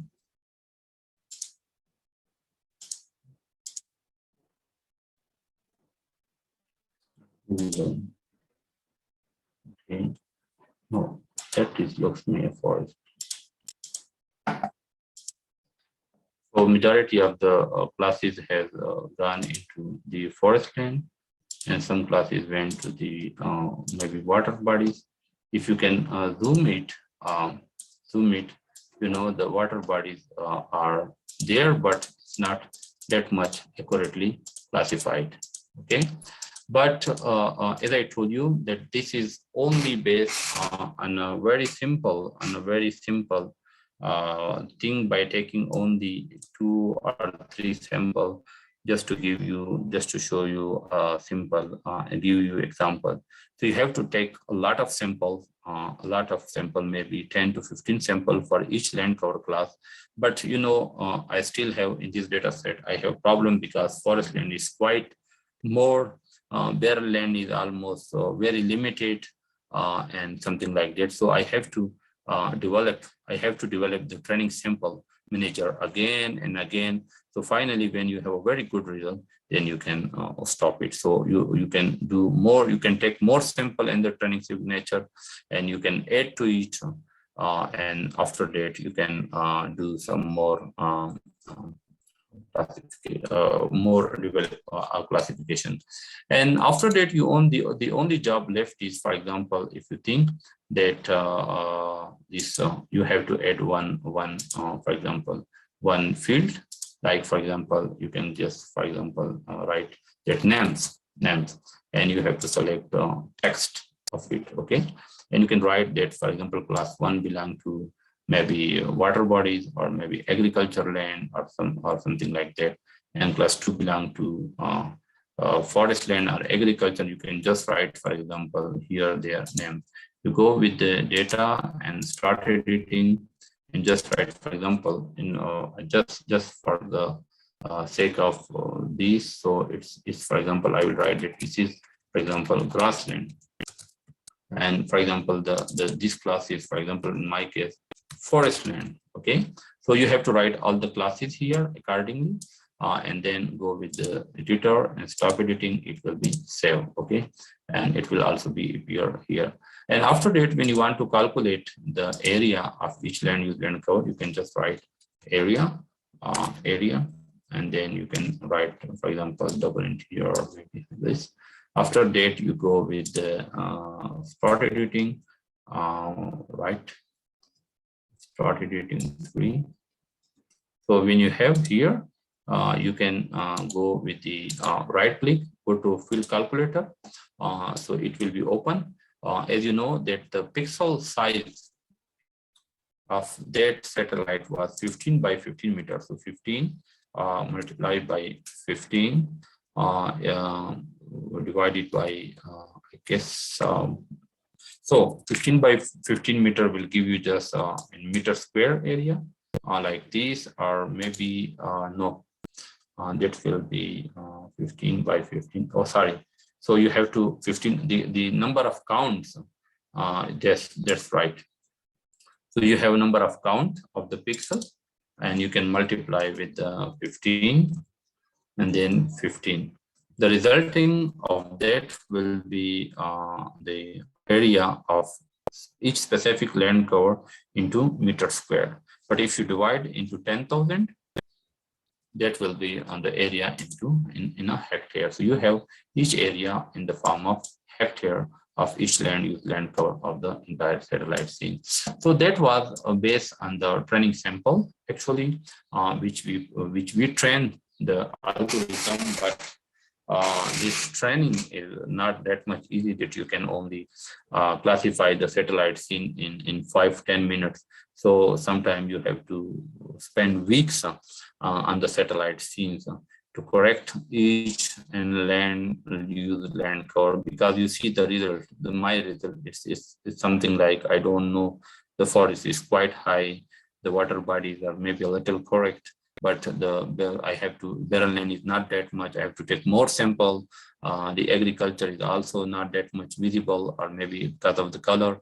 So you have to take again sample again and again. And finally, when you realize that no, the classification, the results are good. I will show you some of the classification results which I classified during my 3rd day or 4th day of presentation in the research paper. Then you will see that how much accurate the classification is. But there are a lot of techniques we will discuss. Also, we have also more 2 days. So that was a little bit exercise about the supervised classification. The second is, I guess we have, not sure if we have unsupervised classification here.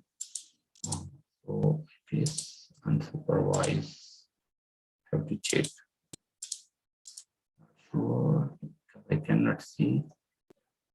Supervised.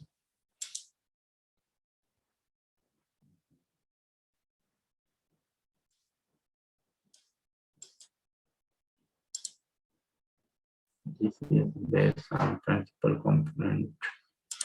Let me check this number of component optional out file. So optional multiband and number of principal component. Okay, number of principal component, maybe we will give them classes. Like we want, for example, 6 classes from that output. No, then it's create problem. Yeah. So I'll give you the same value like 4. and output file. No, this is the perform function and a set of raster and generate a single multi-band raster. So let me check. 3D expression fail is not working, I guess. So basic classify.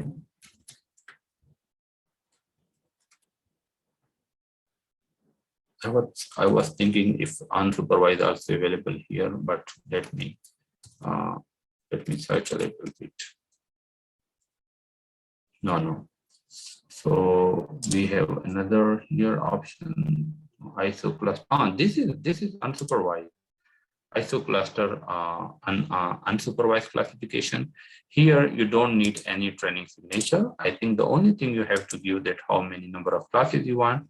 For instance, I want 6 classes here, or maybe okay, 6 classes, and this is optional. This is optional. No output signature. Okay, it will also create an automatically output signature class for you. Okay. This is also creating, yeah. So I will just say for unsupervised classification. So, and you want to save this also, for example, this is classified, and this is, for example, with the help of unsupervised, and you can just save it and then just okay. Fail to execute, and I don't know where we are creating, where is the problem. Otherwise, okay, let me check again. Okay, 6. Okay, maximum class size is okay. Let me check without saving. I think I'm facing a little problem with the software here, but this is possible. I think you can try it by yourself with the maximum likelihood and unsupervised classification.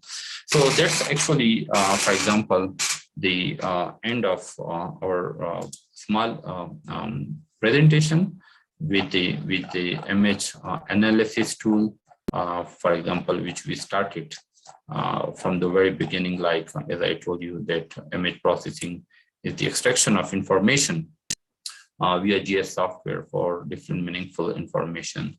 So as I told you that the first one is the radiometric correction.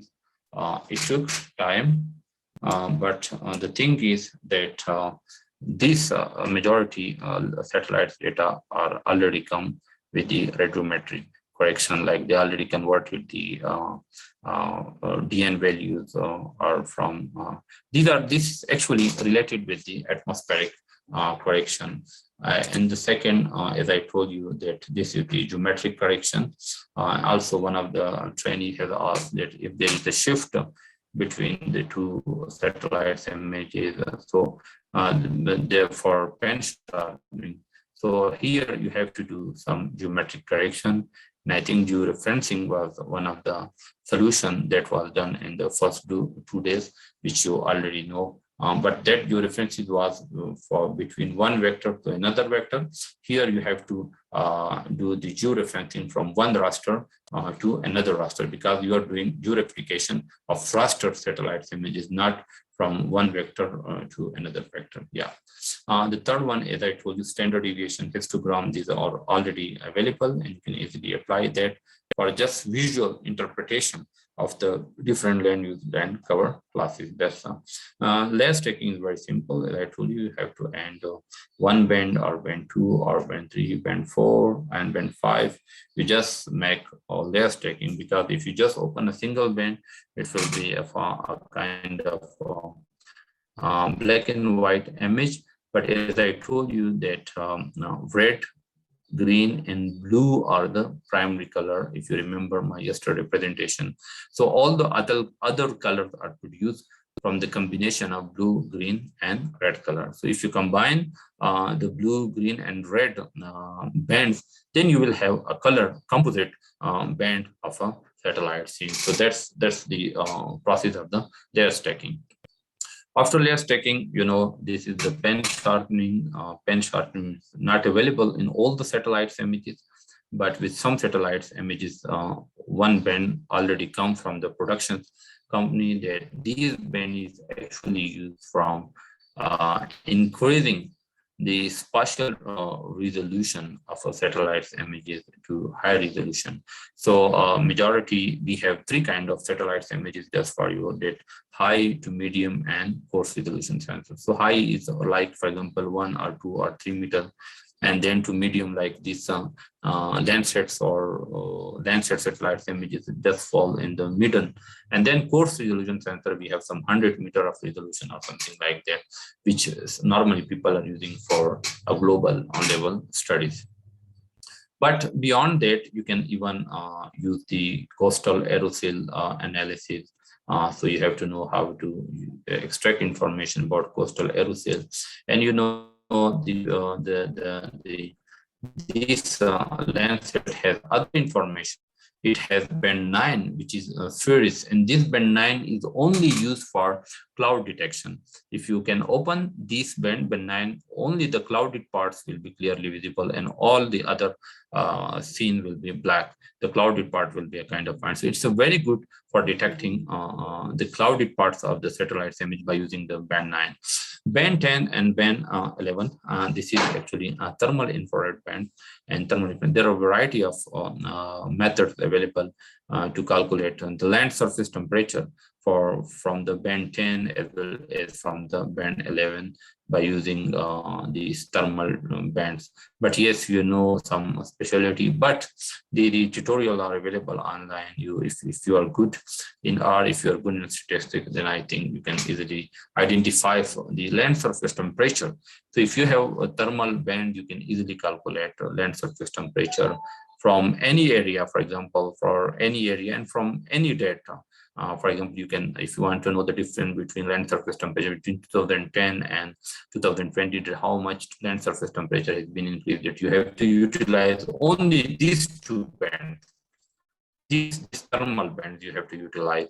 Band 10 and band 11, you can sometimes make a mean of them, and then you can calculate land surface temperature.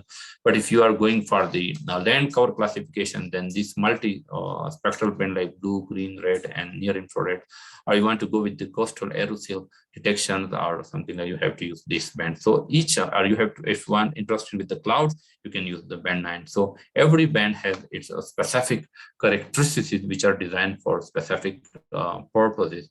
So we have a variety of, for example, I think viewer, trainer, so you can utilize your expertise and everything. Now, final, that was practical that we done, and then we go with the image classification. Normally, as I told, that it's the supervised and unsupervised classification, but this is supervised. You have to train the algorithm, and unsupervised, the image do automatically the classification. Unfortunately, I don't know. My computer is not doing. I don't know what's the problem. Maybe because of the license or some other issue. But you can try. You will do it, inshallah. But still, the object-based classification is also very good. It makes segments for more accurate, practical projects. So if you want to do some, give some products to a company or an organization, so we are in Pakistan, we are doing this segmentation approach, which these, for example, software make polygon on every object, and after that we are just labeling the polygon, the segments for land use land classification. So that was also about image classification, something like this, and maybe some practical. Yes, there are also very good classification, but this training is unfortunately to a beginner level. We have different regression, like for example, single, multiple regression. Also, we have these non-parametric things like KNU sniper, support vector front sheet, random forest neural network, and deep learning algorithm. Deep learning is ready nowadays, a very, very, very good classification algorithm. Yeah, the computers are also one of the professor in Uganda International Science University is already using that. I think with the UAV drones technology. So if you want to go with much more detail, so you can go with the regression or KNU sniper, support vector machine random forest, something like that. So I think that's the end of my presentation, along with the practical. If you have want to ask some questions, we have time. We will have a question answer session, or you can start working what we did yesterday. If you downloaded your satellite data yesterday, you can process the same things what we do, like this classification or pre-processing steps. Or if you have any question, you can just I'm available. I think here you can ask me any question. Yeah. Okay, so I have one message. Okay, congratulations organizing an important meeting. Thank you, Muhammad Ijaz. Yeah, thank you. You have to be thankful to Comstech because it was the initiative from the Comstech, and we meet there, and we meet the director of the Islamic University Uganda and at Comstech, and he was very much interested. So me and Dr. Shafiq meet, and then the head of the Comstech, director of the Comstech, took the initiative. So hopefully we will proceed this training with a much more detailed and brainstorming exercising with a more complex algorithm in future. Yeah. Thank you, Muhammad Baba Adam. Thank you very much. Yeah.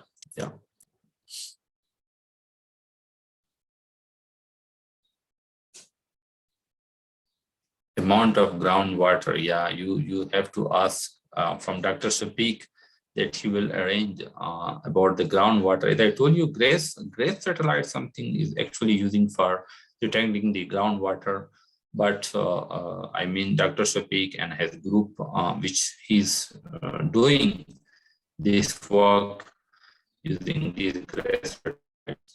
Maybe you can ask this question, yeah, from him, yeah. But even you can predict the groundwater if you have some information by using some regression model or something like that, yeah. But unfortunately, I never work with this groundwater detection. I'm actually using remote sensing for forestry application. So we'll have a detailed presentation at the end with the different forest applications, yeah.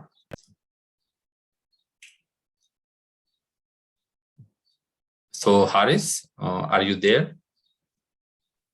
Yes, sir. So I think, Haris, we will give some time to the trainee that they will download, or maybe they already download the satellite data, so they can see it, they can do this practical work.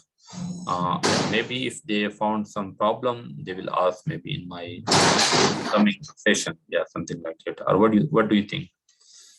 Up to you, sir. So today Yeah, we will only be giving them a task. Yeah. Okay. I think they have a lot of work to do. Yeah. If you can explain them the task again, so everyone can note it down. Yes, I think actually the task is yesterday task was to download the satellite data, and today the task is to classify the satellite data, to pre-process the satellite data, and after that to classify the satellite data into different land use land cover classes. Because maybe on my third day of presentation, I can expect some map of land use land cover classification of your districts, of your area from which you come from, which you belong. That will be good. Yeah. Right, Haris? Yes, sir. I'm just writing it down in the chat so you can. Yeah. You can double check. Yeah, you can just give them a task to pre-process the satellite data, which was downloaded yesterday, and to classify the data today. Yeah, pre-processing and classification, which we did today. Yeah.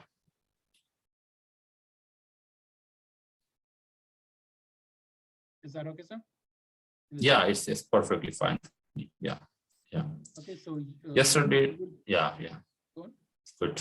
Yeah. You just write. It's okay. Yeah. Today task is to process the data and classify it. Yeah.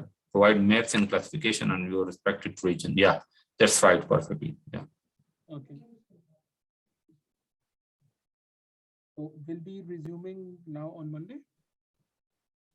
Yes, I think my next lecture is on Monday, I guess. Yes. Yes, 6th June, sir. Yeah. So after that, I think 2 days is with Dr. Shafiq, and his team, and I will be available. Yeah, on Monday and Tuesday, I guess. Yeah. On Monday and Tuesday, it's you, and then Yeah. Wednesday and Thursday is Dr. Shafiq, and I guess Ms. Bailey. Yeah. Yeah, it's like this. Yeah. Yeah. Okay, so that would be it for today. Any questions from the participants regarding today's lecture or regarding the task that Dr. Sami has just given? Please raise your hand so I can unmute you. If you have any clarifications that you need regarding the task, please make sure that you do these tasks so you can take maximum advantage of this workshop that Dr. Sami and Dr. Shafiq have taken, kindly taken our time for. So please feel free to ask them any questions that you have. Yes.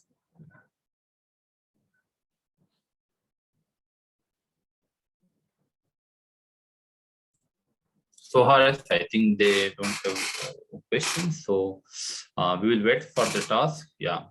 Even if they have questions, they can even write to me. You can share my email with them. Yeah, it will be okay. Yeah. They can even send it to either of Yeah. us at Comstech, and I will forward them. Of course, right. Yeah. So that is it for today.